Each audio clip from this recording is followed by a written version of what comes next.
चुनाव भले अभी दूर है, लेकिन जातीय समीकरणों पर दांव अभी से चले जा रहे हैं। मुख्यमंत्री योगी आदित्यनाथ के लिए बीजेपी का ब्राह्मण कार्ड सामने आया है। उप मुख्यमंत्री ब्रजेश पाठक और मंत्री मनोज पांडे जैसे बीजेपी के बड़े ब्राह्मण चेहरों ने साफ कह दिया है कि योगी आदित्यनाथ ही बीजेपी के मुख्यमंत्री पद के दावेदार होंगे। योगी आदित्यनाथ पर बीजेपी के ब्राह्मण नेताओं का इतना साफ संदेश इसलिए बेहद अहम है क्योंकि जहां विपक्ष लंबे समय से योगी सरकार के खिलाफ ब्राह्मण दांव चलने की कोशिश करता रहा है, वहीं दूसरी ओर अखिलेश यादव भी अब बड़े मंगलवार पर भंडारे का प्रसाद बांटने जैसे संदेश देने में पीछे नहीं है। सवाल है कि क्या योगी पर बीजेपी के ब्राह्मण नेताओं के संदेश से ही बीजेपी का काम बनेगा? क्या यूपी के ब्राह्मणों में नाराजगी का समाजवादी पार्टी का दावा फुस हो जाएगा? क्या इस दाव से हाल ही में ब्राह्मण समाज पर समाजवादी पार्टी के प्रवक्ता राजकुमार भाटी की कथित अपमानजनक टिप्पणी का भी बीजेपी को फायदा मिलेगा? हल्ला बोल में हम बहस शुरू करें उससे पहले आइए आपको सुना देते हैं ब्रजेश पाठक ने क्या कहा है। मतलब अभी तक बीजेपी आरोप लगाती थी कि जाति का कार्ड हम नहीं खेलते। ब्रजेश पाठक क्या कह रहे हैं, सुनिए। अब 2027 का चुनाव है, नेतृत्व मुख्यमंत्री जी का, योगी जी का ही होगा, उनके नेतृत्व में जा रहा है। मुख्यमंत्री जी हैं और माननीय राष्ट्रीय अध्यक्ष जी ने आपको भी बताया है, आप तो सब जानते हैं, अखबार में छप चुका है। तो उनके नेतृत्व में ही चुनाव में आप जानते हैं राष्ट्रीय अध्यक्ष तो सर्वोच्च पद पर हमारी पार्टी के नेता हैं। वो जो निर्देश देते हैं उसको हम लोग मानते हैं कि हम सब उसको कार्यकर्ता के रूप में सहर्ष स्वीकार करते हैं। तो आज तक के ही यूपी तक के कार्यक्रम में आपने देखा कि किस तरह से ब्रजेश पाठक ये कह रहे हैं कि भाई वही हमारे चेहरे होंगे योगी आदित्यनाथ और ब्राह्मण उनको सीएम बनाने वाले हैं। तो क्या ब्राह्मणों की नाराजगी का एहसास था? क्या ये तमाम मुद्दे एक साथ आगे आ रहे हैं? और सुधांशु जी, प्रधानमंत्री नरेंद्र मोदी ने भी विपक्ष को निराशावादी कहा है, इस पर भी आपका जवाब कि आखिर किस आधार पर पीएम ये आरोप लगा रहे हैं? और वहीं दूसरी तरफ ये आप कहते थे जाति हम लोग नहीं मानते हैं, हम तो सबका विकास सबका साथ कहते हैं, तो फिर ब्राह्मण कार्ड क्यों खेलना पड़ रहा है ब्रजेश पाठक जी को? ब्राह्मणों की नाराजगी का डर है क्या?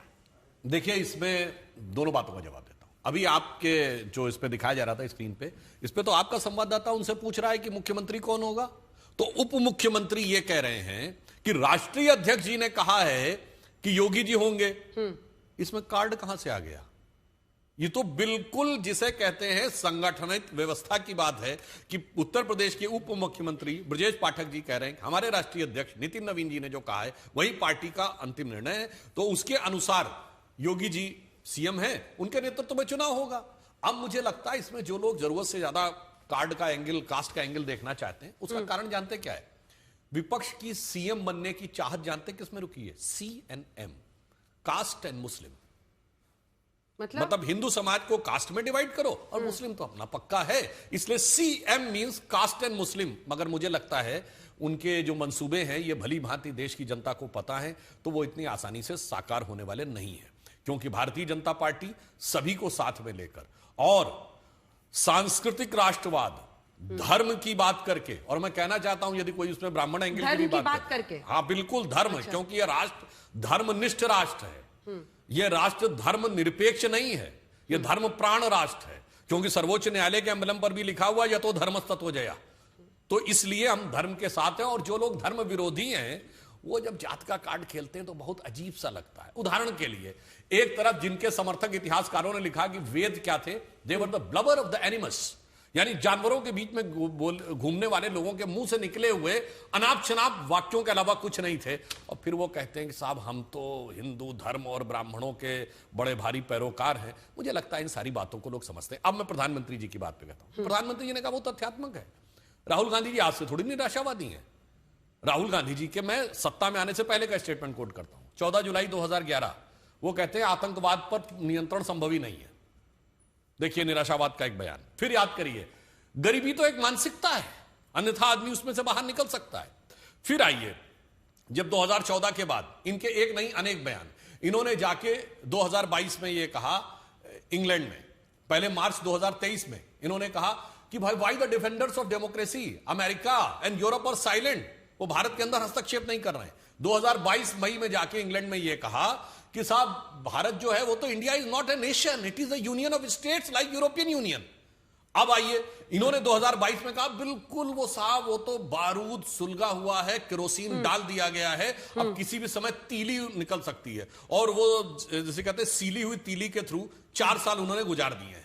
तो मुझे लगता है फिर उसके बाद अगर आप इनके एक के बाद एक बयान देखें, इन्होंने कहा है भारत की इकोनॉमी डेड है, इन्होंने, और तो सुनिए, निराशावाद की पराकाष्ठा तो यह है कि ये गुजरात में जाकर अपनी पार्टी के सम्मेलन में बोलते हैं कि गुजरात में दो प्रकार की कांग्रेस है, एक कांग्रेस के साथ है, एक बीजेपी के साथ है।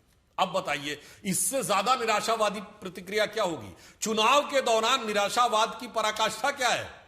अमित शाह जी 25 दिन रहे बंगाल में, राहुल गांधी जी कितने दिन रहे? चलो बंगाल में आप कहते मेरा कुछ था ही नहीं, हाँ। तो आप असम में तो मुख्य विपक्षी दल थे, कितने दिन रहे वहां पर? अब बताइए केरल में तो बाय डिफॉल्ट आपकी सरकार आ गई मुस्लिम लीग की कृपा से, वहां पे आप कितने दिन रहे?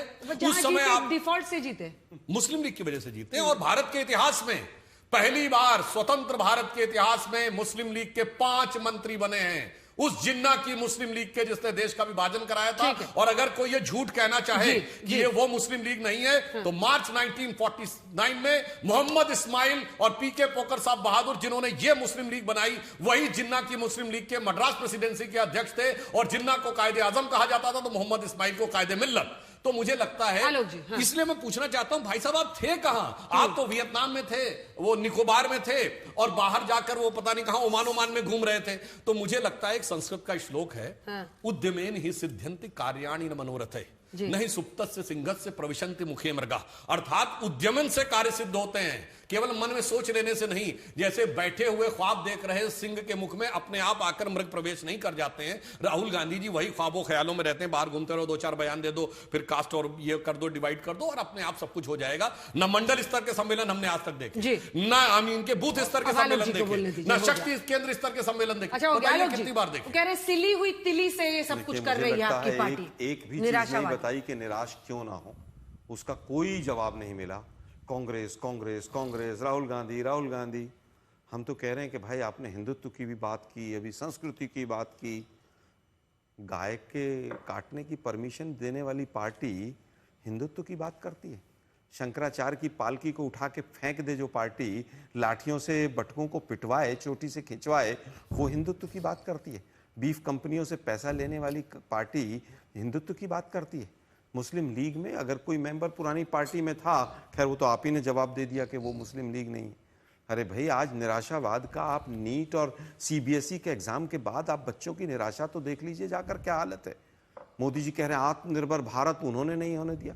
अरे भाई, 12 साल का आप अर्थव्यवस्था का इतिहास तो उठा लीजिए, और मोदी जी इतना ही आपने आत्मनिर्भर भारत बना दिया है, तो हम आपको चैलेंज करते हैं, एक प्रेस कॉन्फ्रेंस कर दीजिए आत्मनिर्भर भारत पे। जिस तरह से मैन्युफैक्चरिंग सेक्टर 17% से लगभग 12.5 पे आ गया, बैलेंस ऑफ पेमेंट लगातार बढ़ता चला जा रहा है, 9 गुना इंपोर्ट बढ़ गया। जिस तरह से make in India, startup India, बैठअप इंडिया, लेटअप इंडिया सारे फेल हो गए। जिस तरह से स्किल इंडिया का हालत है, स्किल इंडिया में 6 महीने में 0.6% अभी तक रिसोर्सेज का यूटिलाइजेशन हुआ है। जिस तरह से आज 30 लाख के करीब पासपोर्ट सरेंडर हो गए। मोदी जी, ये तो बहुत अच्छे सिग्नेचर होंगे।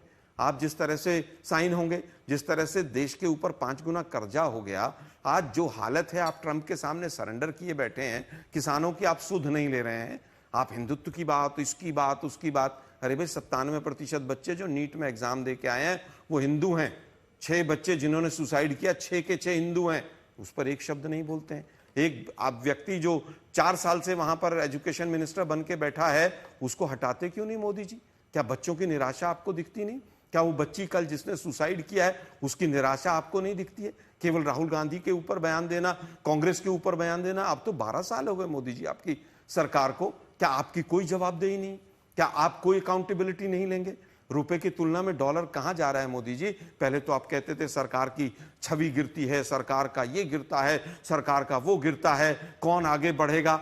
आज पेट्रोल, डीजल और रुपए में जिस तरह से होड़ लगी हुई है कि कौन जल्दी सेंचुरी मारेगा, पेट्रोल तो मार ही गया। मोदी साहब, आज अर्थव्यवस्था का बैंड बजा हुआ है, उसको संभालिए। निराशावादी आप देखिए कि कल ही आप ही का कोई मित्र बताया, राजेश करके 15,000 करोड़ का गबन करके भाग गया, LIC का सारा पैसा लेकर। 15 लाख करोड़। 15 लाख करोड़। क्या आप एक शब्द बोलेंगे मोदी जी उसके ऊपर? फिर आप कहते हैं कि निराशावादी विपक्ष है। आपने पूरे देश को भ्रष्टाचार के ज्वालामुखी पर बैठा दिया है। केवल स्टूडियो में बैठकर भाषण देने से और उद्यमेन ही सिद्ध्यन्ति करने से काम नहीं होगा। सुधांशु जी, जवाब दीजिए। सबसे बड़ी समस्या है ये जो एग्जाम को लेकर है, वो डेडलॉक अभी तक सीबीएसई के इस बैच के लिए सुधांशु जी खत्म नहीं हुआ है। देखिए, जो नीट और सीबीएसई के बीच में जो घटनाएं हुई बहुत दुर्भाग्यपूर्ण है। सरकार इस विषय पे न सिर्फ सतर्क है बल्कि संवेदनशील भी है। और सॉलिसिटर जनरल ने सुप्रीम कोर्ट में भी कहा कि प्रधानमंत्री जी स्वयं इस चीज को देख रहे CBSE हैं। की वेबसाइट अब सुधांशु भाई दूसरे देखिए, हम दोनों पढ़े लिखे लोग हैं। अब मैं एक छोटी सी बात कह रहा हूं आपसे। नहीं आपने कहा, एक मिनट केवल 10 सेकंड चलिए, दूंगा। बोल लीजिए। आप केवल कह रहे हैं मोदी साहब संवेदनशील हैं। अरे भाई, वो वेबसाइट अभी तक नहीं चली, खाक संवेदनशील है? उत्तर दीजिए। अब उत्तर देता हूं। जब नीट नहीं होता था तब कैसे एडमिशन हो रहे थे? CBSE से। जी नहीं, नीट जब नहीं था तो प्राइवेट कॉलेजों का कोई एंट्रेंस टेस्ट नहीं होता था। सब एक लिस्ट लगाते थे और सीटें बिकती थी 25 लाख, 30 लाख, 35 लाख में। ये एक फैक्ट था, सिर्फ डोनेशन से होते थे। आज मोदी जी ने ये स्थिति की है। अब अपने टर्न पे बोलिए। आज मोदी जी ने कम से कम ये स्थिति की कि अब वो कोई जो पहले सीधे सीटें नीलाम होती थी, यानी एक प्रकार के करप्शन का ये एक स्वरूप था, उस संस्थागत स्वरूप को चेंज करके एक व्यवस्था की कि गरीब और सामान्य व्यक्ति का वर्ग का जो परीक्षार्थी है वो भी आगे आकर वहां पर जा सकता है। ठीक है, आज जो स्थिति हुई है इसमें चुनौतीपूर्ण और एक बड़ी विचित्र स्थिति उत्पन्न हुई है कि पेपर लीक तब होता है जहां पेपर छपे और छपने के बाद जहां सेंटर में जाए उस बीच में लीक हो जाए। मगर पहली बार ऐसा हुआ है कि पेपर सेटिंग करने वाले लोग उसको पेपर आउट करने में हो गए। ये तो ऐसी स्थिति हो गई कि जैसे जज जो जजमेंट लिख रहा हो और जजमेंट प्रोनाउंस होने से पहले वो गोपनीय रहता, वही लीक कर दे। खैर, उसकी व्यवस्था की जा रही है कि अब किस प्रकार से आगे होगा। मगर जो इन्होंने कहा कि हम लोग निराशावाद की बात करें, इकोनॉमी का बैंड बजाए, तो मैं चुनौती के साथ कहता हूं आलोक जी से, इस समय दुनिया का एक देश बताइए जहां पर महंगाई की दर भारत से कम हो। नंबर 2, दुनिया का एक देश बताइए जहां पेट्रोल के दाम भारत से कम बढ़े हों। अमेरिका में 10 से 40% बढ़े हुए हैं, यूरोप में 20 से 40%, एशिया में तो 20 से 60%। अभी मैं आपके लाखों दर्शकों से कहता हूं, सैन फ्रांसिस्को कैलिफोर्निया में खोल के देखिए आज कितना डीजल का पेट्रोल का रेट है और भारत में कितना है। सारा दूध का दूध, पानी का पानी हो जाएगा। हकीकत यह है कि दुनिया में सुनामी आई हुई है आर्थिक।